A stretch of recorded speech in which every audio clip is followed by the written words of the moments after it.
Hello दोस्तों, नमस्कार। कैसे हैं आप सब? उम्मीद करता हूँ आप सब बढ़िया होंगे। तो चलते हैं आज के टॉपिक पे। तो आज हम सीखने वाले हैं बेसिक नॉलेज ऑफ ट्रिग्नोमेट्री, ज्यामिति की बेसिक नॉलेज, जो कि आगे चल के आपको बहुत काम आने वाली है। तो मेरी जो पुरानी एक वीडियो थी कोऑर्डिनेट सिस्टम या सीएनसी प्रोग्रामिंग टाइप, उसके अंदर आप सबने सीखा होगा कि पॉइंट टू पॉइंट कोऑर्डिनेट कैसे मैंने आपको बताए थे। जैसे मान लो इसी पार्ट्स की अगर हम पॉइंट टू पॉइंट कोऑर्डिनेट करें तो हमारा जो टूल चलेगा वो ए पॉइंट पर आएगा, फिर बी पे चलेगा, फिर सी पे, फिर वहाँ से टेपर में एंगल में चलता हुआ डी पॉइंट पर आएगा, डी से फिर वो ई पर आएगा एफ, और जी पॉइंट पर आएगा, फिर टेपर काटता हुआ फिर वापस रेडियस। अब आप देख रहे हो कि इस ड्राइंग के अंदर हमारा जो पॉइंट टू पॉइंट टूल चलेगा तो उसके लिए हमें हर एक पॉइंट के कोऑर्डिनेट निकालना आना चाहिए। तो कोऑर्डिनेट निकालना मैंने तुम्हें सब बता ही दिया, फिर भी एक बार दोबारा बता देता हूँ कि एब्सोल्यूट और इंक्रीमेंटल कोऑर्डिनेट होते हैं। तो हम एब्सोल्यूट जब प्रोग्रामिंग करेंगे तो हमारा सेंटर पॉइंट के रेस्पेक्ट में एक्स में कितना डाया है और जेड में कितनी लेंथ है, सेंटर से चला है। तो मान लो अगर फॉर एग्जांपल मैं यहाँ पर अपना सारे टूल का 0 रखता हूँ फेस पे, तो मेरा जो सेंटर पॉइंट है वो फेस पे बन जाएगा, और उसके रेस्पेक्ट में मेरा हर एक पॉइंट का डाया और हर एक पॉइंट का सेंटर से डिस्टेंस वो मेरे कोऑर्डिनेट होंगे। तो अगर मैं ए पॉइंट की बात करूँ तो यहाँ पर 2 का चैम्बर है, ये आगे चल के आपको मैं चैम्बर भी सिखा दूंगा। लेकिन अभी आज का जो हमारा टॉपिक रहने वाला है वो है कि अगर मान लो फॉर एग्जांपल यहाँ से आप देख रहे होंगे कि सी पॉइंट से डी पॉइंट तक ये जो हमारा टूल है वो 40 डिग्री पे जा रहा है। अब 40 डिग्री पे जा रहा है तो यहाँ तक की लेंथ दे रखी है 15 mm, सी पॉइंट, सी से डी तक की लेंथ मेरे को दे नहीं रखी, और वापस ई पॉइंट तक की लेंथ दे रखी है 35 mm। तो इस लेंथ को हम इस पॉइंट से सी पॉइंट से डी पॉइंट तक की हमारा सिर्फ और सिर्फ एंगल दे रखा है। तो इसको कैसे कैलकुलेट करेंगे? तो इस सबको कैलकुलेट करने के लिए आपको ट्रिग्नोमेट्री का बेसिक नॉलेज होना ज़रूरी है। तो आज मैं आपको ये चीज़ सिखाने वाला हूँ ताकि आगे जो मेरी वीडियो आने वाली है उन सब में मैं तुम्हें हर बार तुम्हें ये चीज़ समझाने की ज़रूरत नहीं पड़ेगी, ठीक है। तो अगर आप इस वीडियो को अच्छे से समझ लोगे तो आगे चल के आपको बहुत आसान होने वाला है वीडियो में। तो मैंने ये एक एग्जाम्पल के लिए एक स्केच बनाया है। अब इसमें सी पॉइंट से डी पॉइंट तक आप देख रहे हो, सी पॉइंट पर मेरा डाया 35, ओके। तो मैं यहाँ पर स्केच बना लेता हूँ। ये मेरा कोई डाया है 35 का, ओके। डी पॉइंट पर डाया ये मेरा 40 का है। अब इस पॉइंट से मेरा मान लो ये सी पॉइंट है और यहाँ से यहाँ तक ये टूल हमारा डी पॉइंट तक आएगा इस तरह से। ये मेरा सी है, ये डी पॉइंट है। अब इस पॉइंट से इस पॉइंट तक आया तो आप देख रहे हो 40 डिग्री का एंगल दे रखा है। इसको अगर मैं ये मिलाऊँ तो ये 40 डिग्री एंगल दे रखा है, 40 डिग्री, ओके। यहाँ तक तो आपको समझ में आ गया होगा। अब मेरे को क्या चाहिए, इस पॉइंट से इस पॉइंट तक कितना डिस्टेंस ट्रेवल करा, यहाँ इतना, यानी कि ये डिस्टेंस यहाँ से यहाँ तक की अगर डिस्टेंस मेरे को निकाल लूँ तो मेरे को डी पॉइंट के जेड के कोऑर्डिनेट भी मिल जाएंगे।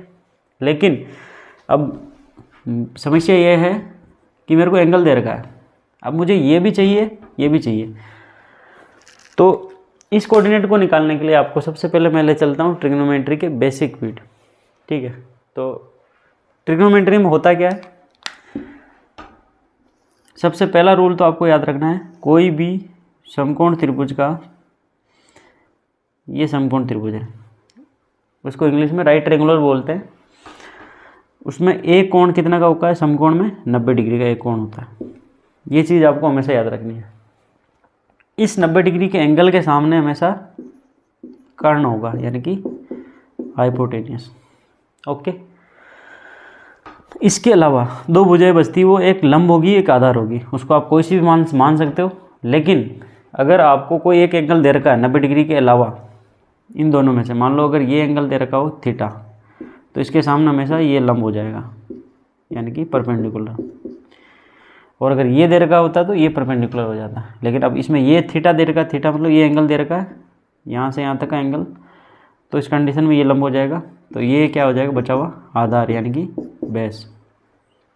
ये चीज़ आपको समझ में आ गई। ट्रिग्नोमेट्री में आपने पहले भी पाइथागोरस प्रमेय पढ़ी होगी, अगर नहीं पढ़ी हो तो मैं आपको फिर से समझा देता हूँ। पाइथागोरस प्रमेय वहाँ लगती है जहाँ पर समकोण त्रिभुज हो, और त्रिभुज के समकोण त्रिभुज के तीनों कोणों का योग 180 डिग्री होता है। ये चीज़ आपको याद रखनी है। अब समकोण त्रिभुज में क्या होता है, ये 90 डिग्री होता है ना, तो अब इन तीनों कोणों का योग कितना होगा। अगर मान लो ये एंगल कितना है, ये तो 90 है ही है। अगर ये 40 डिग्री है तो ये 50 डिग्री हो जाएगा। ये चीज़ आपको याद रखनी है, ठीक है। इसके अलावा मैंने आपको और समझाया था कि अगर मान लो ये 40 डिग्री दे रखा है तो ये वाली भुजा मेरी क्या हो जाएगी, लंब। और ये तो कर्ण ही होगी क्योंकि 90 डिग्री के सामने हमेशा कर्ण होता है। और ये हो जाएगा हमारा आधार, ठीक है। अब मेरे को अगर भुजा की लंबाई निकालनी हो, भुजा की लंबाई निकालनी हो तो उसके लिए हमारे पास क्या है, पाइथागोरस प्रमेय होती है। और पाइथागोरस प्रमेय क्या होती है, यहाँ लिख देता हूँ मैं, कर्ण स्क्वायर बराबर लंब स्क्वायर प्लस आधार स्क्वायर, ठीक है। ये होती है अगर मान लो मुझे कर्ण निकालना हो तो इसी से हमारे कर्ण का फॉर्मूला निकल जाएगा। कर्ण इक्वल टू हो जाएगा, जब ये स्क्वायर हटेगा तो उधर जाएगा तो अंडर रूट बन जाएगा, अंडर रूट। तो ये क्या हो जाएगा, लंब स्क्वायर प्लस आधार स्क्वायर। और अगर उसी फॉर्मूले से आधार निकालना हो तो अंडर रूट कर्ण स्क्वायर माइनस लंब स्क्वायर हो जाएगा। और अगर मुझे लंब निकालना हो तो अंडर रूट कर्ण स्क्वायर माइनस आधार स्क्वायर। ये फॉर्मूले आपको याद रखने हैं, ठीक है। ये वैसे आपने पहले भी पढ़े होंगे लेकिन फिर भी एक बार मैं रिवाइज करना चाहता हूँ। ज़्यादा नहीं है, ज़्यादा सीएनसी प्रोग्रामिंग के अंदर आपको केवल और केवल पाइथागोरस प्रमेय, उसकी भी ज़रूरत बहुत कम पड़ने वाली है, लेकिन फिर भी आपको बेसिक नॉलेज के लिए होना चाहिए। उसके अलावा साइन कोस टेन थीटा, ये बहुत इंपॉर्टेंट है और इसमें भी टेन थीटा बहुत ज़्यादा इंपॉर्टेंट है। इसके अलावा मैं आपको रेडियस के अंदर वृत्त क्या होता है, त्रिज्या क्या होती है, और इसके अलावा मैं आपको जब आगे रेडियस और टेपर का एक एग्जांपल के साथ कैलकुलेशन समझाऊंगा। वैसे आप ऑटोकैड पे जाके कैलकुलेशन निकाल सकते हो, लेकिन आपको मैथमेटिकली जो कैलकुलेशन है अगर मैनुअली आती है तो ये आपका एक प्लस पॉइंट होगा प्रोग्रामिंग में। तो इन सब चीज़ों का आपको नॉलेज होना ज़रूरी है। इसके अलावा टेंजेंट क्या होती है, स्पर्श रेखा जिसे बोलते हैं, ये आगे चल के मैं आपको सिखाने वाला हूँ। तो अभी आप सीख लीजिए ट्रिग्नोमेट्री। तो ट्रिग्नोमेट्री में हमारी आपको एक तो पाइथागोरस प्रमेय, पाइथागोरस प्रमेय कहाँ पर यूज करते हैं, जहाँ पर मैं सिर्फ और सिर्फ अभी समकोण त्रिभुज की बात कर रहा हूँ। समकोण त्रिभुज मतलब राइट ट्रायंगल। राइट ट्रायंगल में क्या होता है मैं आपको पहले ही समझा चुका हूँ ये, ठीक है। तो इसमें दो चीज़ें आपको याद रखनी है। पहली तो 90 डिग्री के एंगल के सामने क्या होता है, कर्ण। इसके अलावा अगर कोई दूसरा एंगल दे रखा हो 90, और त्रिभुज के तीनों कोणों का योग 180 होता है समकोण त्रिभुज के, लेकिन अगर 90 डिग्री के अलावा कोई दूसरा दो एंगल जो बचे उनमें से कोई एक एंगल पता है आपको, तो उसके सामने हमेशा क्या होगा, लंब होगा। इस चीज़ का ध्यान रखना, ठीक है, क्लियर। तो अब मान मैं एक एग्जांपल से इस पाइथागोरस प्रमेय को समझ लेता हूँ। मान लो मेरे कर्ण कितना है, ये 5 mm है, ये दे रखा है, और आपको दे रखा है ये एंगल दे रखा है 60 डिग्री, ये इसको मैं 45 डिग्री मान लेता हूँ। ये 45 डिग्री दे रखा है थीटा। अब इसके सामने ये क्या हो जाएगा, ये हो जाएगा लंब यानी कि परपेंडिकुलर। और कितना हो गया ये दे ही नहीं रखा मान लो, और आधार दे रखा आपको 4 mm।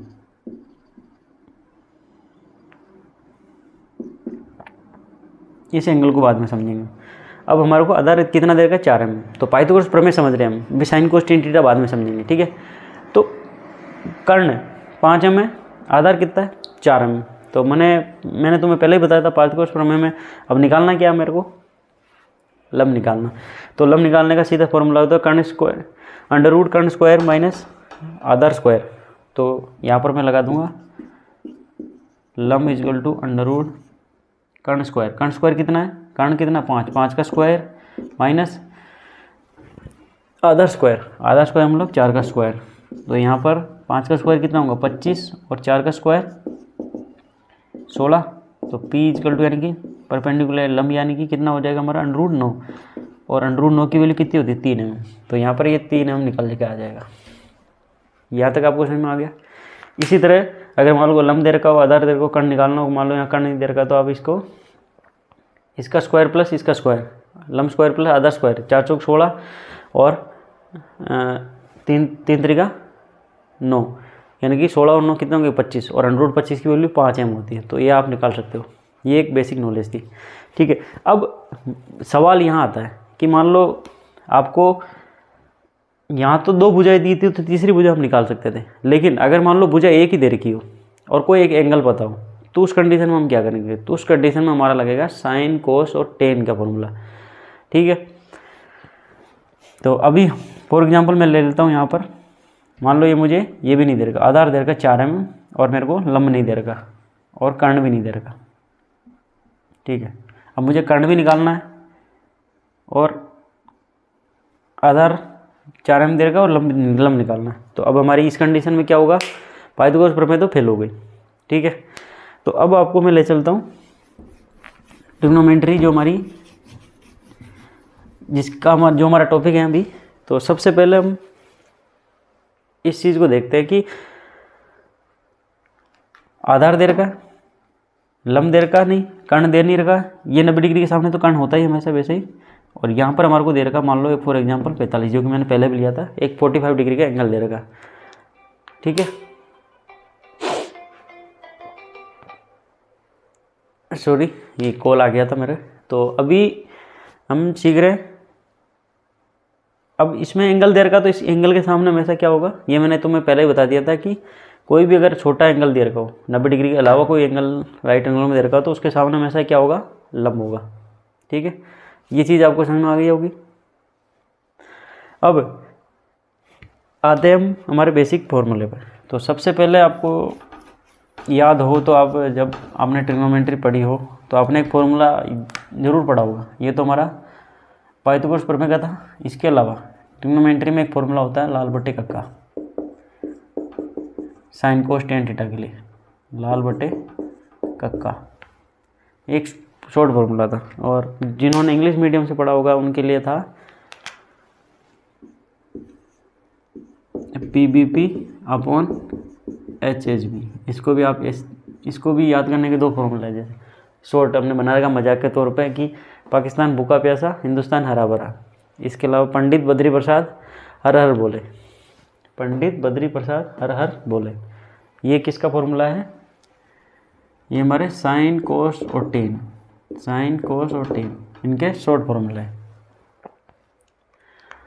अब ये शॉर्ट फॉर्मूले किस लिए बनाए हैं, ये हमारे बनाए हैं अगर हमें एक भुजा दे रखी हो और दूसरी भुजा निकालनी हो, एक ही भुजा दे रखी हो और एक एंगल दे रखा हो, तो उस कंडीशन में तो हमारा साइन का जो साइन थीटा बराबर क्या होगा, दे रखा लाल बटे का कहने की लंब बटे कर्ण, और इंग्लिश में बात करें तो perpendicular upon hypotenuse. Cos theta का फॉर्मूला क्या होगा, आधार बटे कर्ण, यानी कि बी अपॉन हाइपोटेनियस, यानी कि बेस अपॉन हाइपोटेनियस। और सबसे इम्पोर्टेंट टेन थीटा, सबसे इम्पोर्टेंट टेन थीटा, ये आपको दिखने का मैं थोड़ा ऊपर लिख देता हूँ। टेन थीटा बराबर होता है लाल बटे का कहने की लंब बटा आधार, लंब बटा आधार, ये हमारा टेन थीटा होता है। या फिर इंग्लिश में बात करें तो P/B, यानी कि परपेंडिकुलर बटा बेस। ये होते तीन। तो ये आपको समझ में आ गया होगा, साइन का लंब बटा कर्ण, कोस का आधार बटा कर्ण और टेन का लंब बटा आधार। ठीक है, तो अब हम अपने एग्जांपल पर चलते हैं। अब यहाँ पर क्या है कि ये हमें डाया दे रखा था 30 C पॉइंट का, और यहाँ पर डी पॉइंट का डाया कितना दे रखा था 45, जैसे कि आप एग्जांपल में देख रहे हो। अब हमें यहाँ पर एक ट्रायंगल बन रहा है, ये ट्रायंगल बन गया ये वाला, इस ट्रायंगल को मैं यहाँ उतार देता हूँ। ठीक है, अब ये ट्रायंगल कैसा बना है, ये यू जाके और ये ऐसे। ठीक है, ये हमारा सी है और ये हमारा डी है। इस पॉइंट को मैंने मान लो यहाँ पर ओ मान लिया। ओके, अब यहाँ पर ये दे रखा 40 डिग्री का एंगल, तो ये 40 डिग्री एंगल, तो इसके सामने वाला क्या हो जाएगा, ये भुजा लंब, और लंब में दे रखा क्या नहीं, ये तो हमें निकालना है। ठीक है, अब इसके अलावा ये 90 डिग्री है, तो ये क्या हो जाएगा कर्ण, इससे हमें कोई मतलब नहीं। हमारे को क्या चाहिए, ये डिस्टेंस। तो ये डिस्टेंस निकालने के लिए हमें कोई एक वजह तो पता होनी चाहिए, ना तो हमें करंट पता है, लेकिन ये हम पता कर सकते हैं। ये सी से ओ तक की डिस्टेंस ये कैसे निकाल सकते हैं। ये हमारा डाया कितना है 30, ये कितना है 45, कितना फर्क हुआ है, बड़ा डाया माइनस छोटा डाया डिवाइड बाई 2, ठीक है, ग्राउंड पार्ट के अंदर, क्योंकि ये डिस्टेंस जितनी होगी उतनी इसमें नीचे भी होगी डाया में, ठीक है। ये चीज आपको आगे मैं वो समझा दूंगा क्लियर, ठीक है। तो यहाँ पर क्या हमें ये निकालना है, तो बड़ा डाया कितना 45 माइनस 30 15, 15 डिवाइड बाई 2 यानी कि 7.5, तो ये होगी 7.5। ये हमारा क्या हो गया आधा, आधा इक्वल टू कितना हो गया 7.5, क्लियर। तो इस कंडीशन में हमें क्या निकालना है, सी से डी तक की जो जेड के कोऑर्डिनेट निकल के आएंगे, तो जेड का कोऑर्डिनेट निकालना है। तो एग्जांपल मैंने पहले ही तुम्हें समझा दिया पूरा। अब यहाँ से ओ से डी तक की डिस्टेंस क्या आएगी, तो सिंपल सा है कि हमारे पास साइन कोस टेन थीटा के 3 फॉर्मूला है, उसमें से कौन सा लगेगा। तो हमारे पास अभी हमारे को क्या दे रखा है, लंब दे रखा है, और सॉरी आधार दे रखा है, और क्या निकालना है, लंब निकालना। तो हम चलते हैं साइन कोस टेन थीटा। तो उसमें से सबसे पहले आप देखो, तो लंब और आधार की बात कहाँ हो रही है, तो यहाँ लंब और कर्ण की बात हो रही है, आधार और कर्ण की यहाँ हो रही है लंब और आधार। तो ये हमारा साइन कोस टेन थीटा लगाएंगे सिंपल सा। तो सबसे पहले हम ले लेते हैं टेन थीटा बराबर क्या होता है, ये आपको पता ही लंब बटा आधार होता है, ये लंब बटा आधार हो गया। अब टेन थीटा कितना है, थीटा ये देगा 40 डिग्री, 40 इक्वल टू लंब क्या है पता नहीं है, उसको हम x मान सकते हैं, ठीक है। आप कुछ भी मान सकते हो, एल भी लिख सकते हो, कोई दिक्कत नहीं। आधार क्या है 7.5। अब जिस चीज के नीचे कुछ भी नहीं है उसके नीचे मैं 1 लिख सकता हूँ, और इसको मैं क्रॉस गुणा कर दूंगा, क्रॉस मल्टीप्लाई करते ही इसको इससे गुणा कर देंगे। अब यहाँ पर क्या आ जाएगा 10 40 इक्वल टू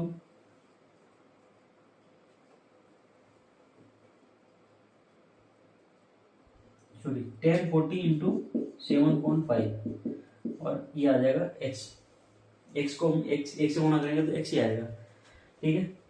तो अगर मैं 10 40 की वैल्यू को 7.5 से इंटू कर दूंगा तो मेरा क्या निकल के आ जाएगा, यहाँ लंब निकल के आ जाएगा।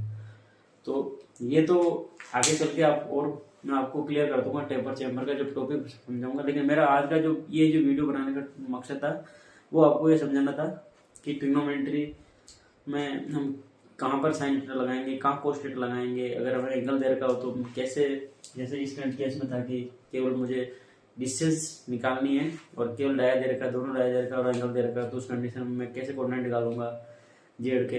तो इस तरह से आप कोऑर्डिनेट निकाल सकते हैं, ठीक है। तो आज की वीडियो में बस इतना ही। ऐसी इंफॉर्मेटिव वीडियो के लिए बने रहिए मेरे यूट्यूब चैनल पे और घंटी के बटन को दबा लो। ओके, धन्यवाद।